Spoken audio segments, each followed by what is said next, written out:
이번이 정말 마지막이야. 실패하면 진짜 끝이야, 제발. 떨리는 손으로 라디오 전원 버튼을 누르는 김영감. 지지직, 지지직. 잡음만 들리는 라디오에서 갑자기 희미한 목소리가 흘러나왔습니다. 또 떨고 있는 거 아니지? 10년 만에 들려오는 소음 섞인 나지막한 목소리에 김영감은 오열하며 펑펑 우는데 수상한 노인으로 오해받던 한 노인에게 무슨 일이 있었던 걸까요? 사연 시작하기 전에 구독과 좋아요 부탁드립니다. 여러분의 하루하루가 더욱더 행복해지실 거예요. 좋은 기운 가득 담아 감사한 마음 전합니다. 그럼 오늘의 사연 시작합니다. 수상한 그림자. 밤 11시가 넘어서도 이준호는 잠들지 못하고 있었습니다. 옥탑방 베란다 창문 너머로 보이는 윗집 옥상에서 또다시 이상한 움직임이 포착되었기 때문입니다. 준호가 창문 쪽으로 성큼 다가가며 혼잣말하듯 말했습니다. 아휴, 또 시작하네. 영감님, 오늘도 올라오셨네. 어둠 속에서 두꺼운 담요를 뒤집어 쓴 채 웅크리고 앉아있는 김영감의 모습이 희미하게 보였습니다. 준호는 핸드폰으로 시간을 확인했습니다. 밤 11시 15분. 어제도 그제도 정확히 이 시간에 김영감은 옥상으로 올라갔습니다. 저 나이에 매일 밤 저러고 있으면 감기라도 걸릴 텐데. 준호가 고개를 저으며 걱정스럽게 바라보았습니다. 준호는 베란다 문에 손을 짚고 작은 한숨을 내쉬었습니다. 정말 왜 저러시는 걸까? 추울 텐데 누가 말이라도 좀 걸어보면 좋을 텐데. 김영감은 고물상을 운영하는 70대 후반의 노인으로 평소 이웃들과는 거의 대화를 나누지 않는 무뚝뚝한 성격이었습니다. 그런데 최근 들어 밤마다 옥상에 올라가 담요를 뒤집어 쓰고 무언가를 하는 모습이 자주 목격되고 있었습니다. 준호가 베란다 문을 살짝 열고 귀를 기울여 보니 희미한 전자음 같은 소리가 들려왔습니다. 뭔 소리지? 준호는 몸을 앞으로 기울이며 눈을 크게 떴습니다. 삐 같은 소리네. 라디오인가? 설마 뭐 고치는 건가? 다음 날 오전 아파트 관리사무소 앞에는 주민들이 몰려들었습니다. 저 영감이 밤마다 옥상에서 뭘 하는 거예요? 이상한 전파 같은 걸 쏘고 있는 거 아니에요? 우리 집 와이파이도 요즘 자꾸 끊기고 그래요. 주민들의 목소리가 점점 커졌습니다. 김영감에 대한 불안감과 의혹이 하루가 다르게 커지고 있었습니다. 주민들 사이에서는 이미 웅성거림이 퍼지고 있었습니다. 나 어제 잠도 못 잤어. 전자음이 들리더라고. 우리 손자 폰도 자꾸 끊긴다니까요. 이상해요, 정말. 주민 대표인 박순자가 앞으로 나서며 말했습니다. 관리소장님, 이 문제 어떻게 해결하실 건가요? 주민들이 다 불안해하고 있어요. 관리소장이 난처한 표정으로 대답했습니다. 일단 김 사장님께 직접 얘기해 보겠습니다. 옥상 사용에 문제가 있다면 제재를 가해야겠고요. 박순자가 팔짱을 끼며 고개를 끄덕였습니다. 예, 직접 확인해 주세요. 우리 주민들 밤마다 무섭다잖아요. 박순자가 고개를 끄덕이며 준호를 바라보았습니다. 준호 씨는 바로 아래층에 사시니까 제일 잘 보이시죠? 혹시 영상이라도 찍어서 증거를 남겨두시면 어떨까요? 준호가 잠시 망설이다가 대답했습니다. 그게 좋을 것 같네요. 정확히 뭘 하는지 확인해 봐야겠어요. 준호는 박순자의 시선을 피하다가 고개를 끄덕였습니다. 제가 한번 찍어볼게요. 너무 오해만 할 수도 없으니까요. 사실 준호는 유튜브 채널을 운영하고 있었습니다. 주로 일상적인 이야기나 감동적인 사연을 다루는 콘텐츠였는데 이번 일이 좋은 소재가 될 수도 있다고 생각했습니다. 그날 저녁 준호는 작은 액션캠을 준비했습니다.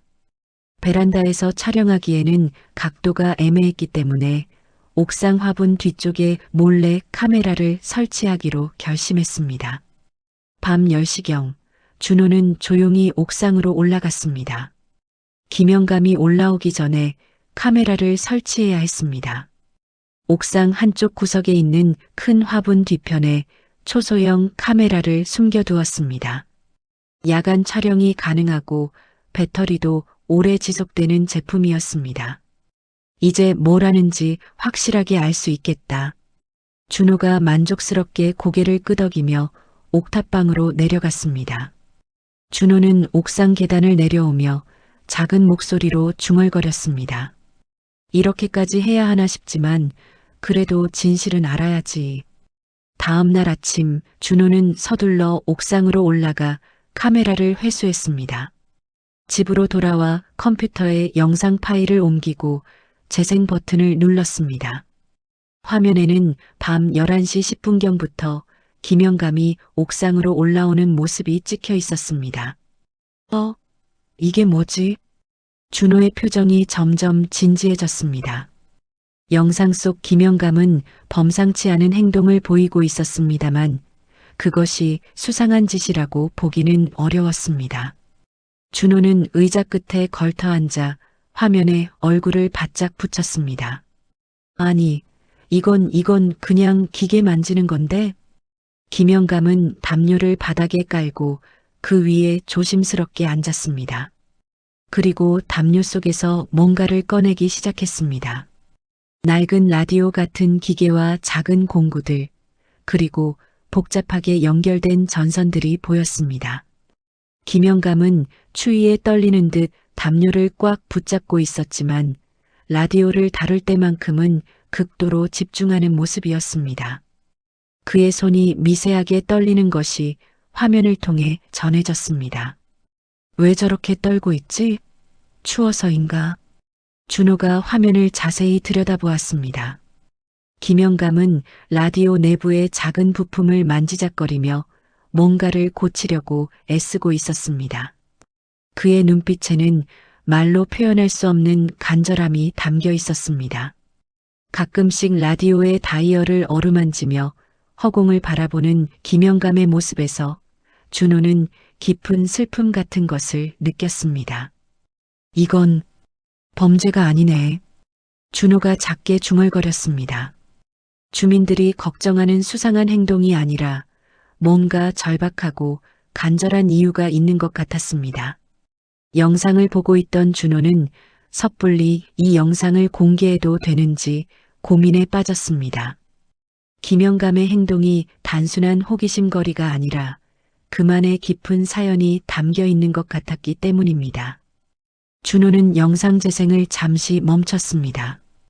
이걸 올리면 안 될 것 같은데. 혼잣말이었지만 목소리는 꽤 무거웠습니다. 금지된 옥상. 이튿날 오후 아파트 관리사무소에 주민들이 다시 모여들었습니다. 어제 준호 씨가 찍어주신 영상은 어떻게 나왔나요?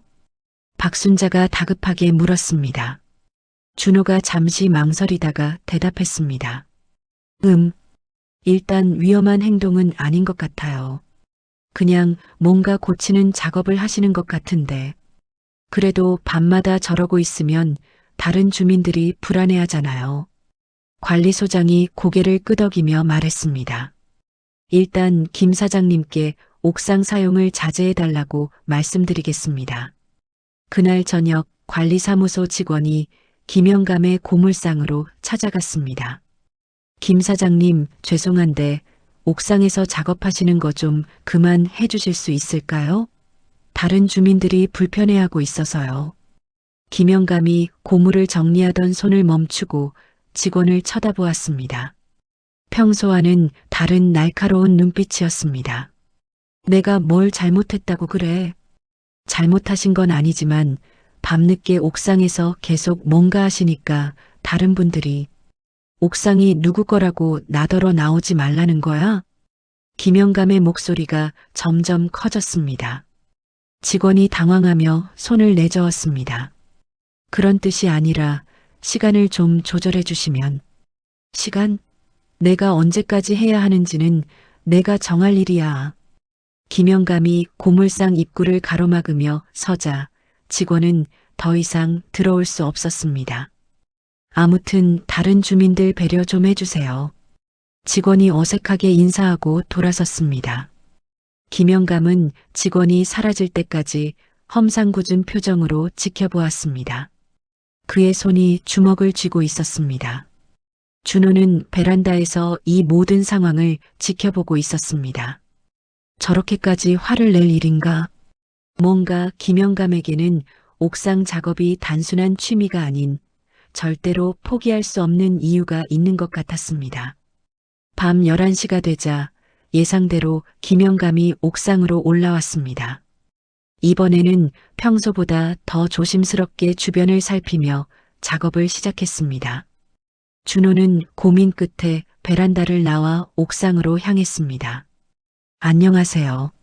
준호가 조심스럽게 인사했습니다. 김영감이 깜짝 놀라며 고개를 돌렸습니다. 누구야? 아래층에 사는 이준호라고 합니다. 말씀 좀 드릴 게 있어서요. 김영감이 작업하던 것들을 재빨리 담요로 감싸며 일어났습니다. 할 말이 뭐가 있어? 나더러 그만하라는 소리야? 아니에요. 사실 제가 어제 여기에 카메라를 설치했었거든요. 준호가 솔직하게 말했습니다. 김영감의 얼굴이 순간 굳어졌습니다. 카메라? 네. 주민들이 걱정해서 부탁받았는데 영상을 보고 나니까 생각이 바뀌었어요. 준호가 핸드폰을 꺼내 영상 일부를 보여주었습니다. 김영감이 화면을 보더니 잠시 당황스러운 표정을 지었습니다. 그러다가 깊은 한숨을 쉬었습니다. 그래서 뭘 어쩌겠다는 거야? 사장님이 하고 계신 일이 뭔지는 모르겠지만 아주 중요한 일인 것 같아요. 혹시 도움이 필요하시면. 김영감이 준호를 한참 동안 바라보았습니다. 그의 눈에 경계심과 함께 어떤 절망 같은 것이 스쳐 지나갔습니다. 따라와. 김영감이 갑자기 말했습니다. 두 사람은 조용히 옥상을 내려와 김영감의 고물상으로 향했습니다. 고물상 안은 온갖 폐가정과 부품들로 가득했습니다. 그런데 한쪽 구석에 깨끗하게 정리된 공간이 있었습니다. 작은 액자에 든 여자 노인의 사진이 놓여 있고 그 옆에는 낡은 담요가 정성스럽게 개어져 있었습니다. 우리 마누라야. 김영감이 사진을 바라보며 말했습니다. 준호가 조심스럽게 사진을 보았습니다. 온화한 미소를 짓고 있는 할머니의 모습이었습니다. 10년 전에 세상을 떠났어. 김영감의 목소리에 떨림이 섞여 있었습니다. 그때 마누라가 마지막으로 남긴 게 있어. 라디오에 녹음한 목소리 말이야. 준호가 놀란 표정으로 김영감을 바라보았습니다. 그런데 그 라디오가 고장이 났어. 녹음한 다음 날 바로 말이야. 김영감이 주먹을 꽉 쥐었습니다. 10년 동안 그 소리를 다시 들으려고 온갖 방법을 다 써봤지. 그래서 매일 밤 고치고 있는 거야. 준호의 가슴이 뭉클해졌습니다. 김영감이 왜 그토록 필사적으로 옥상에서 작업을 하는지 이제 알 것 같았습니다. 그 라디오가 지금 고치고 계시는 거예요? 그래. 마누라하고 젊었을 때부터 쓰던 건데 마지막에 자기 목소리를 거기다 남겼어. 김영감이 담요 속에서 낡은 라디오를 꺼내 보여주었습니다. 오래된 단파 라디오였는데 여기저기 개조한 흔적이 보였습니다. 매일 밤 조금씩 고치고 있어. 언젠가는 마누라 목소리를 다시 들을 수 있을 거야. 준호가 라디오를 자세히 살펴보았습니다. 김영감의 정성과 간절함이 고스란히 담겨 있는 것 같았습니다. 제가 도와드릴 수 있는 일이 있을까요? 컴퓨터나 영상 쪽은 좀 알거든요. 김영감이 준호를 다시 한번 바라보았습니다. 이번에는 조금 다른 표정이었습니다. 정말이야? 네. 사장님 혼자서 하시기엔 너무 힘들어 보여요. 김영감이 잠시 망설이다가 고개를 끄덕였습니다. 그럼 고맙다. 마지막 기회. 이틀 후 준호는 자신의 유튜브 채널 커뮤니티에 글을 올렸습니다. 김영감의 이름은 빼고 상황만 간단히 설명했습니다. 10년 전 돌아가신 부인의 마지막 음성이 담긴 라디오를 고치려는 할아버지가 계십니다. 혹시 도움을 주실 분 있으신가요? 댓글이 하나둘씩 달리기 시작했습니다. 대부분 응원의 메시지였지만 그중 하나가 준호의 눈에 띄었습니다. 저 통신장비 회사에서 일해요. 도움이 될 수 있을 것 같은데 연락 주세요. 준호가 서둘러 댓글을 단 사람에게 메시지를 보냈습니다. 사흘 후 김영감의 고물상에 30대 중반의 여성이 찾아왔습니다. 안녕하세요. 정소연이라고 합니다. 소연이 정중하게 인사했습니다. 김영감이 의심스러운 눈으로 소연을 바라보았습니다. 누구라고? 준호가 나서서 설명했습니다. 제 유튜브를 보고 도와주러 오신 분이에요. 통신장비 전문가시거든요. 아, 그래요? 김영감이 조심스럽게 라디오를 꺼내 보여주었습니다. 소연이 라디오를 자세히 살펴보더니 표정이 진지해졌습니다. 이거 단파 통신용으로 개조하신 거네요. 대단하세요. 그런데 고칠 수 있어요? 준호가 기대에 찬 목소리로 물었습니다. 소연이 라디오 뒷면을 열어보더니 한숨을 쉬었습니다. 일단 내부를 더 자세히 봐야겠어요. 제가 회사에서 분석 장비를 가져올게요. 다음 날 저녁 소연이 작은 가방을 들고 다시 찾아왔습니다. 이걸로 라디오 내부를 정밀하게 분석할 수 있어요. 소연이 휴대용 분석기를 꺼내 라디오에 연결했습니다. 화면에 복잡한 파형들이 나타났습니다. 어떻게 나왔어요? 김영감이 떨리는 목소리로 물었습니다. 소연이 화면을 가리키며 설명했습니다. 여기 보세요. 데이터가 저장된 칩이 있는데 화면 한쪽에 빨간 경고 표시가 떠 있었습니다. 빨간 건 뭐예요? 준호가 불안하게 물었습니다. 소연이 심각한 표정으로 대답했습니다. 칩이 심하게 부식되어 있어요. 10년이 넘다 보니까 습기나 온도 변화 때문에. 그럼 고칠 수 없다는 거예요? 김영감이 라디오를 꽉 붙잡으며 물었습니다. 소연이 잠시 망설이다가 말했습니다. 복구할 수는 있어요. 하지만 뭐예요? 한 번만 시도할 수 있어요. 잘못하면 데이터가 영영 사라져요. 고물상 안이 조용해졌습니다. 김영감의 얼굴이 새하얘졌습니다. 성공 확률이 어느 정도예요? 준호가 조심스럽게 물었습니다. 솔직히 말하면 10%도 안 될 것 같아요. 소연의 말에 김영감이 주저앉았습니다. 10년을 기다렸는데 이제 와서 다 잃을 수도 있다는 거예요? 김영감의 목소리가 갈라졌습니다. 소연이 무릎을 꿇고 김영감 앞에 앉았습니다. 사장님, 제가 5년 전에 아버지를 잃었거든요. 소연의 눈에 눈물이 맺혔습니다. 아버지도 돌아가시기 전에 녹음기에 저한테 하실 말씀을 남기셨어요. 근데 제가 복구를 못했어요. 김영감이 소연을 바라보았습니다. 그래서 이번에는 꼭 성공시켜드리고 싶어요. 제가 가진 모든 걸 다 동원해서라도요. 소연이 김영감의 손을 잡았습니다. 하지만 정말 한 번뿐이에요. 실패하면 정말 끝이에요. 김영감이 한참 동안 생각에 잠겼습니다. 그러더니 라디오를 쓰다듬으며 말했습니다. 마누라가 뭐라고 했을까? 이렇게 10년 동안 미루고 있으니까. 준호가 김영감의 어깨에 손을 올렸습니다. 사장님 결정하세요. 저희가 끝까지 도와드릴게요.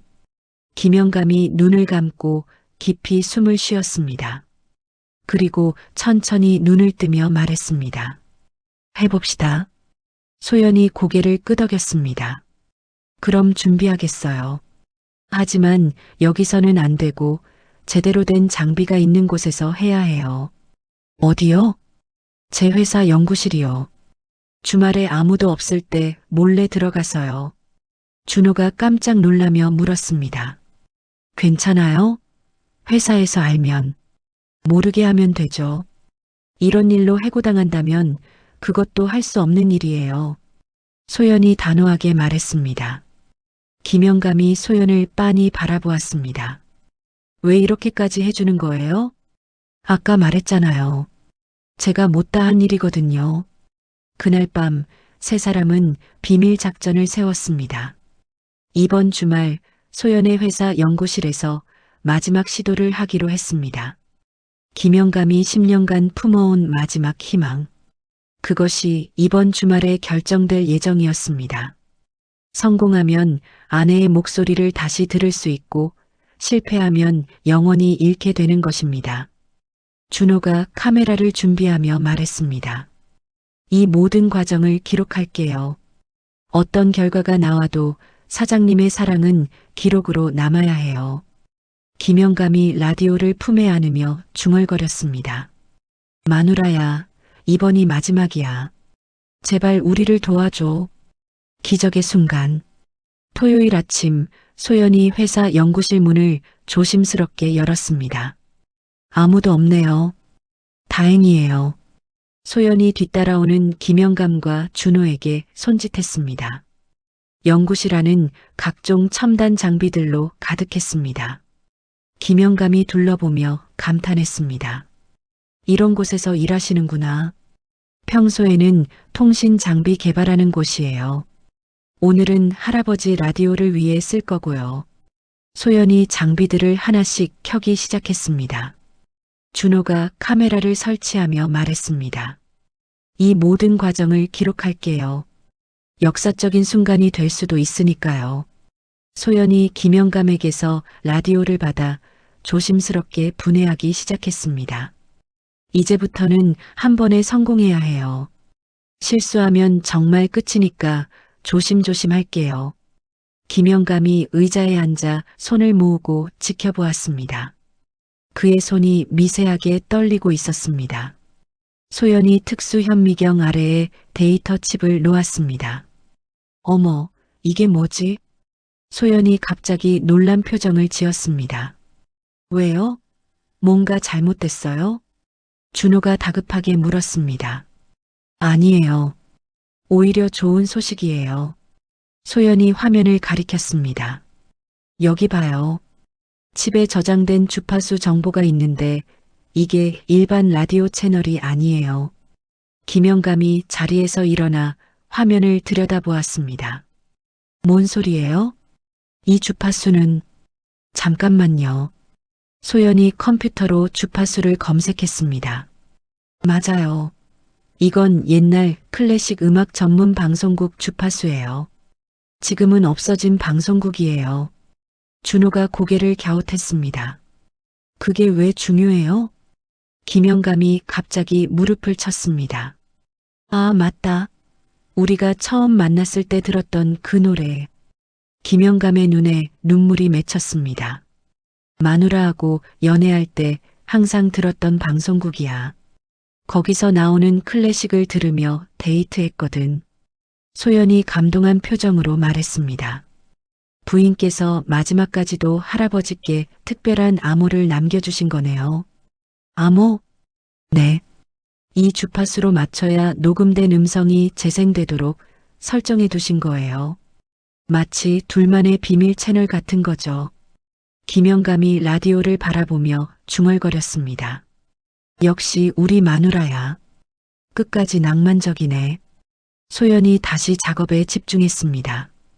특수 용액으로 부식된 부분을 조심스럽게 제거하고 미세한 전선들을 하나씩 연결했습니다. 이 작업이 제일 중요해요. 한 올이라도 잘못 연결하면. 시간이 흘러갔습니다. 오후 2시, 3시, 4시. 소연의 이마에 땀이 맺혔습니다. 김영감은 한자리에서 꼼짝 않고 기다렸습니다. 거의 다 됐어요. 소연이 마지막 전선을 연결하며 말했습니다. 이제 칩을 라디오에 다시 넣어야 해요. 이것도 정말 조심해야 해요. 준호가 숨을 죽이고 지켜보았습니다. 카메라가 모든 순간을 기록하고 있었습니다. 소연이 데이터 칩을 라디오 안에 조심스럽게 장착했습니다. 됐어요. 소연이 안도의 한숨을 쉬었습니다. 이제 테스트해 볼까요? 김영감이 떨리는 손으로 라디오를 받았습니다. 지금 여기서 해봐도 돼요? 네. 하지만 그 주파수로 정확히 맞춰야 해요. 소연이 주파수 다이얼을 조심스럽게 돌렸습니다. 지지직, 지지직, 잡음만 들렸습니다. 김영감의 얼굴이 어두워졌습니다. 안 되는 건가요? 아직 끝나지 않았어요. 이 주파수는 특별한 곳에서만 잘 잡혀요. 소연이 생각에 잠겼습니다. 어디요? 높은 곳이요. 전파 수신이 잘 되는 곳 말이에요. 준호가 번뜩 떠올렸습니다. 옥상이요. 사장님이 항상 옥상에서 작업하셨잖아요. 김영감이 고개를 끄덕였습니다. 맞아. 마누라도 옥상에서 그 방송 들으면서 빨래 널곤 했지. 소연이 장비들을 정리하며 말했습니다. 그럼 옥상으로 가요. 거기서 마지막 테스트를 해봅시다. 세 사람이 서둘러 회사를 나와 아파트로 향했습니다. 김영감이 라디오를 품에 꼭 안고 걸었습니다. 정말 될까요? 준호가 조심스럽게 물었습니다. 김영감이 하늘을 바라보며 말했습니다. 마누라가 도와줄 거야. 분명히. 저녁 해가 지기 시작했습니다. 옥상에서의 마지막 시험만이 남아 있었습니다. 10년 만에 아내의 목소리를 들을 수 있을지 아니면 영영 잃게 될지 그 운명의 순간이 다가오고 있었습니다. 사랑의 주파수. 저녁 7시 세 사람은 옥상에 모였습니다. 김영감이 평소처럼 담요를 바닥에 깔고 그 위에 조심스럽게 라디오를 올려놓았습니다. 이제 정말 마지막이네요. 소연이 떨리는 목소리로 말했습니다. 준호가 카메라 각도를 조정하며 중얼거렸습니다. 부디 성공하길. 김영감이 라디오 앞에 무릎을 꿇고 앉았습니다. 10년간 수없이 반복해온 그 자세였습니다. 마누라야, 이제 정말 마지막이야. 네가 남긴 말을 들려줘. 김영감이 떨리는 손으로 전원 버튼을 눌렸습니다. 지지직, 지지직. 처음에는 잡음만 들렸습니다. 김영감이 조심스럽게 주파수 다이얼을 돌리기 시작했습니다. 소연이 알려준 그 특별한 주파수를 찾아서 지지직, 지익. 갑자기 희미한 멜로디가 흘러나왔습니다. 클래식 음악이었습니다. 뭔가 들려요. 준호가 흥분하며 말했습니다. 김영감의 눈이 커졌습니다. 그 음악은 분명 젊은 시절 아내와 함께 들었던 그 곡이었습니다. 음악이 끝나자 잠시 조용해졌습니다. 그리고 여보, 라디오에서 여자의 목소리가 흘러나왔습니다. 조금 흐릿하지만 분명한 목소리였습니다. 김영감이 라디오에 얼굴을 가까이 댔습니다. 또 추위에 떨고 있는 거 아니지?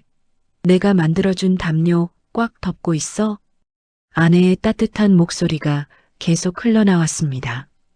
김영감의 눈에서 눈물이 주르륵 흘러내렸습니다. 밥도 제때 챙겨 먹고 라면만 먹지 말고 김치찌개도 끓여 먹어. 응, 알았어.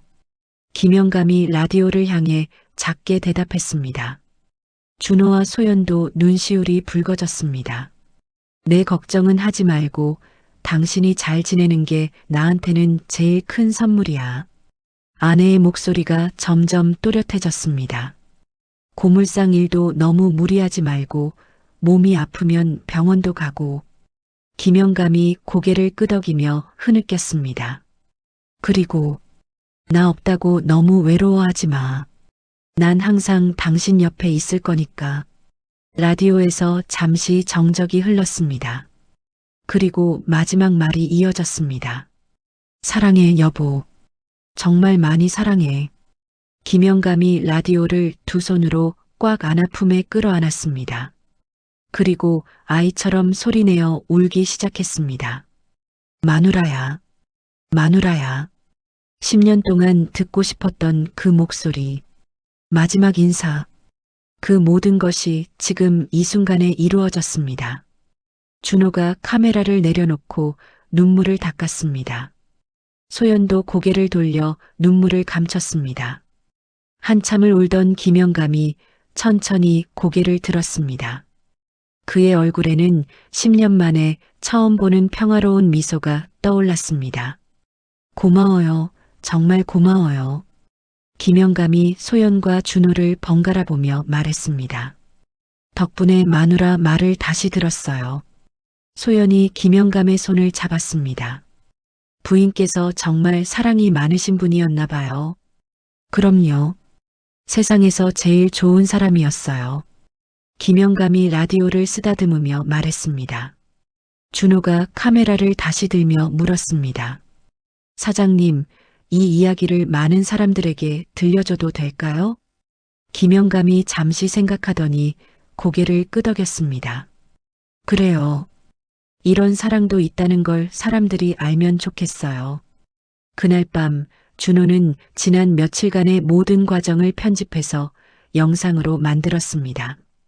제목은 10년간 기다린 사랑의 주파수였습니다.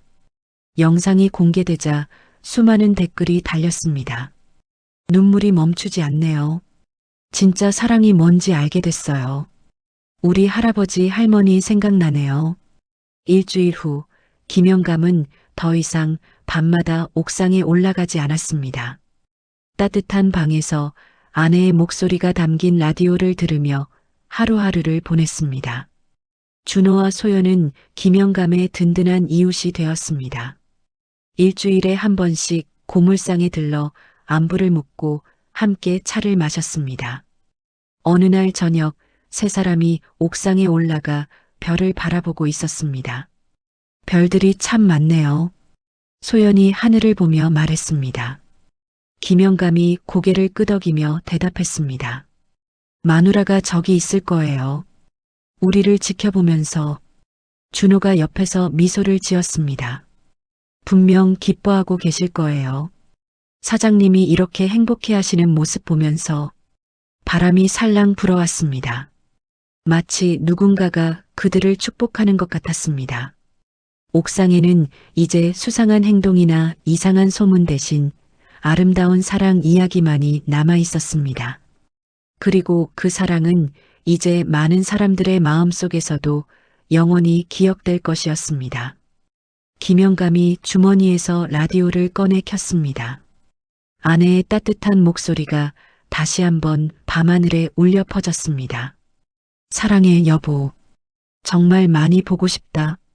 때로는 우리 주변에서 일어나는 평범해 보이는 일들 속에 가장 아름다운 사랑이 숨어 있기도 합니다.